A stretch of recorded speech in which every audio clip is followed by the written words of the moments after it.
The United States has been eliminated from Copa America after a disaster class in the group stage. They got grouped. They got grouped with Mexico, honestly. A lot of Americans are, trolling Mexico, saying they got grouped just for the U.S. to be grouped again. To do the same thing. Who is really to blame? I think it is none other than, he goes by Triple G. Triple G? Gregg Berhalter, of course. I mean, that was just disaster class, bro. I can't even lie. Against Uruguay. To be fair, Uruguay, they didn't even play great either. I watched the game. Yeah, I did too. Didn't play great. And the U.S. was worse, bro. Worse. I mean, okay, let's take this from step one. When you look at the group, did we expect U.S. to go through? Yeah, 100%. 100%, right? They're the second best team in the group. No one expects that. No one expects. What do you mean if that? Coming into the game, they're definitely not better than Uruguay. Let's just be honest with ourselves. They beat Mexico on that one tournament that no one really the cared Gold about. Cup. Yeah, but that's irrelevant. Fugazi. That's irrelevant. No, I'll be honest. No, if we're talking about straight expectations. No. Let me be honest, bro. Okay. I watched a couple of U.S. games and they looked like they played good footy. Okay, sure. I'm not even trolling 100%. you. I think I thought they had a shot at actually going first in the group. Okay. I just didn't realize Uruguay was that goated, honestly. I mean, it's about expectations. We know Uruguay has a better team. They have better personnel. They have better culture. They have better history. Uruguay is most likely going to top that group. When you look at it at the beginning, right? But you still expect US to go through. You got a group with Panama and Bolivia. I couldn't name you a single player on either team. So the expectations were that they should go through. Are they the best team in the group? No, they weren't, and that's obvious.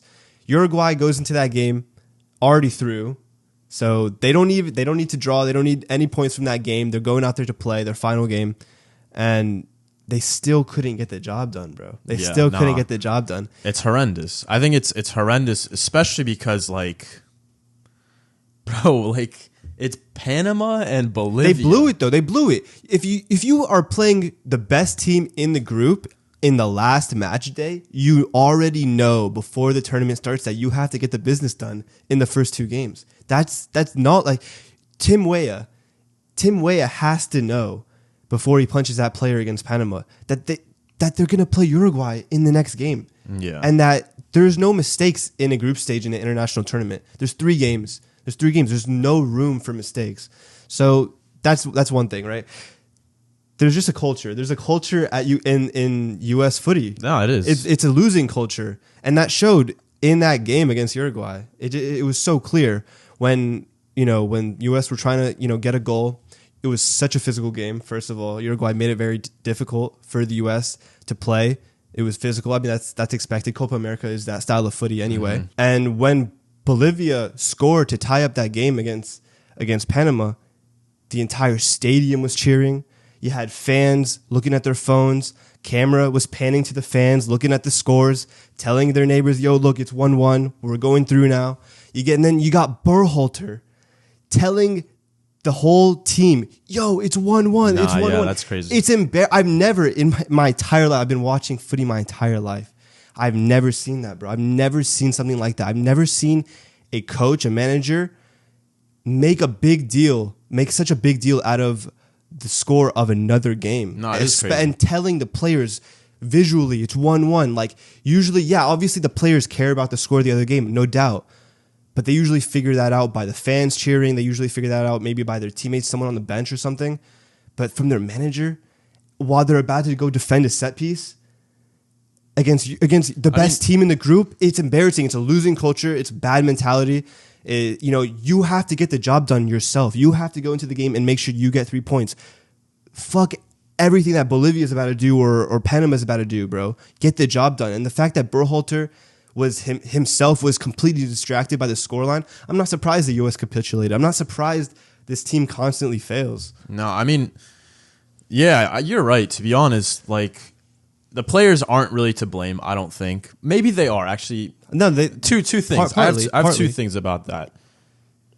It comes from the top, honestly. It's the same organization who fired Berhalter and then gave him a leave and then rehired him. When every single person, even probably people on the team as well, were like, "No, this isn't the right person to actually take us to that next step, next level." Mm-hmm.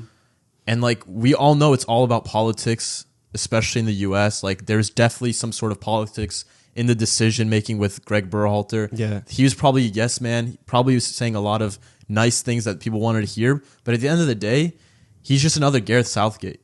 He's just someone that doesn't know how to really get going, doesn't know how to take a team, who's got really good players. The US has really good players. I think this is the first time I saw a squad roster that was probably 80-90% players playing in Europe. Yeah, for sure. For the US. And that goes to show a lot compared to previous years where we saw like, Clint Dempsey and Landon Donovan. A bunch of those squad players were MLS dudes. Yeah. They just did not deserve to be in a national team spot. 100% no.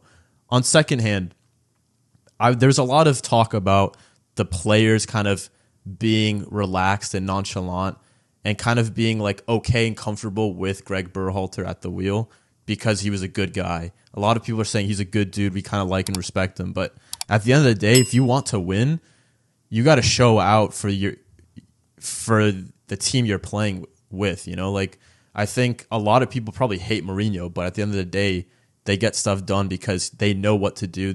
He knows how to win. Conte, bro, I bet you so many players hate Antonio Conte, but his mentality is winning and they want to win. So at the end of the day, you put feelings aside and you go do what you got to do. And these players just didn't do that. Yeah. And it just completely showed because like Gio Reyna, honestly, like Gio Reyna just didn't break a sweat at all. And that's a lot of players. I think that has to do with Berhalter because the beef between Gio Reyna and Berhalter. I think it was like when Reyna he wasn't starting in the World Cup qualifiers or something like that. And then there was beef between Berhalter and Gio Reyna's dad. There was just like a bunch of politics involved. And then there was the Jesse Marsch situation where he should have been the coach. He was about to be the coach apparently, and then of course he takes the Canada job. One of the biggest rivals. So there's not only that they wrong. made it out of the group of death in the Copa America with that Canadian team. So there's obviously something wrong there. But this isn't really a surprise to me. And this is coming from, would you consider yourself a fan of the U.S. national team?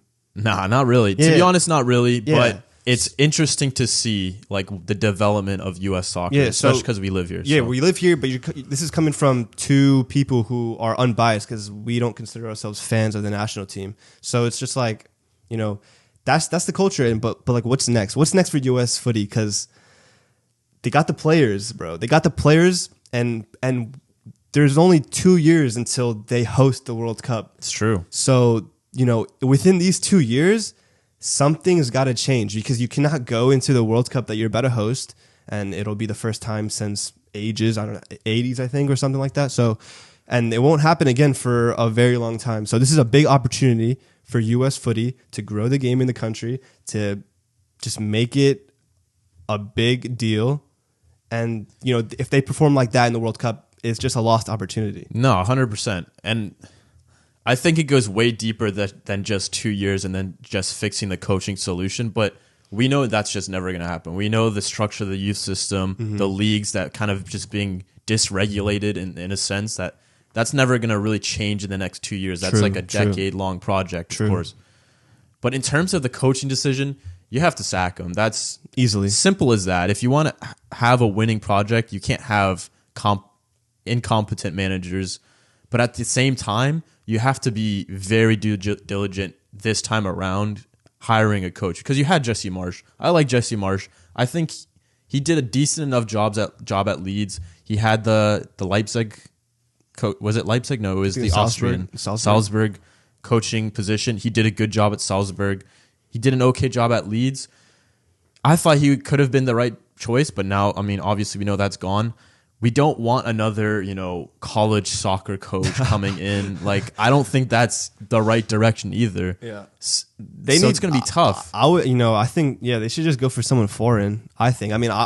Maybe they have someone behind the scenes, a U.S. coach that can do the job. All I'm saying is that the last time we had a successful team was under a German coach, and a German coach just recently stepped away from a Premier League side. His name is Jurgen Klopp. Bro, I've been seeing that. If Jurgen Klopp, that would be interesting. Nah. That would be an interesting proposition. Yeah, sure. The U.S., we can give him, Montana, entire state of Montana if he wants. Give him $500 million, honestly, and that would do really if they realistically wanted to shake up the scene in the US, they would go for a big name like that. Oh, yeah, they have to go for a big name. We already saw the Messi effect. We've already seen it where a lot of interest is coming to the MLS, whether you like it or not. Mm-hmm. It is there because of Messi. Right. David Beckham also aided that. Big coach like Klopp could potentially invest a lot of people into watching the U.S. national team. That's true, because like, you know, a casual trying to get into footy in this country is like, they're like, yo, who's the coach of our national team? Gregg Berhalter. Who the fuck is that guy? Nah. If they say Jurgen Klopp, the guy who managed Liverpool. Yeah. That guy. 100%. Like, it's a big deal. So that's 100%. You know, they need to sack Berhalter, make a big decision, a good decision on who's next, and go from there. But the World Cup is in 2 years. They're kind of running out of time. But Copa America, you know what I'm saying? We haven't really touched on it much. Yeah. I mean, I think predictions is who's going to the final. Prediction. I mean, I would have to know the bracket, but I don't know the best. Who's winning it? Then? The best team, dude. It's difficult. If you say Argentina, you just don't know balls. Yeah, no, I don't think Argentina's gonna do it. I don't think it's got. I think it's gonna be Colombia, bro, or Uruguay. I think it's gonna be one of them two. Colombia or Uruguay. It's not a bad shout. Argentina, I don't think they can have the facilities to do it again. And Brazil, I'm not back in Brazil. I just don't. I don't buy the hype. So yeah, right. Uruguay or Colombia for me. As he talks about two teams that are hyped up, he doesn't back the hype. It's not really hype though. But anyway, I think Brazil plays Colombia today. I think that is going to be a huge indicator on where those two teams are in terms of how serious they're going to go into the Copa America knockout rounds. I'm backing Brazil. I've got to back Brazil. Duh. Those are my boys. Yeah. But I think low-key Canada's kind of got a dark horse mentality to them, bro. I think Jesse Marsh and them boys, Davies, Jonathan David, they've got potential, you know? Yeah. So it is what it is. But it's possible. But yeah, anything else? No, I think that's it. Yeah, let us know what you guys think of the U.S. collapse in the comments, man. Make sure you guys sub up. Check out our latest videos. We talk a lot about Euros, Premier League, a lot of good stuff. Facts. And we'll see you guys later. Peace.